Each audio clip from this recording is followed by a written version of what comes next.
મહાનગરપાલિકાની ચૂંટણી માટે ભાજપે પ્રભારી મંત્રી ઋષિકેશ પટેલને ઉપસ્થિતિમાં પોતાનો સંકલ્પ પત્ર જાહેર કર્યો છે। ભાજપે અમદાવાદને સ્લમ મુક્ત બનાવવા 50,000 નવા મકાનો અને શહેરને ફાટક મુક્ત કરવાનો નિર્ધાર વ્યક્ત કર્યો છે। મહત્વના વાયદાઓમાં 2030 સુધીમાં 3,000 ઇલેક્ટ્રિક બસો, 17 નવા બ્રિજ અને રિવરફ્રન્ટને ગિફ્ટ સિટી સુધી લંબાવવાનું આયોજન છે। આરોગ્ય ક્ષેત્રે સિનિયર સિટીઝન્સ માટે ઘરે બેઠા તપાસ અને મહિલાઓ માટે પિંક બસ તથા કોર્પોરેશનની ભરતીમાં 30% અનામતની જાહેરાત કરાઈ છે।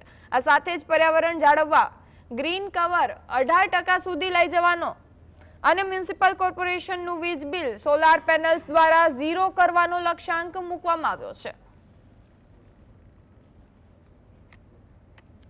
मॉडल फायर स्टेशन 140 मीटर ऊंचाई સુધી કાર્યક્ષમતા ધરાવતી hydraulic platform with fire fighting system અને ડ્રોન સિસ્ટમ ડેવલપ કરવાનું આયોજન કર્યું છે।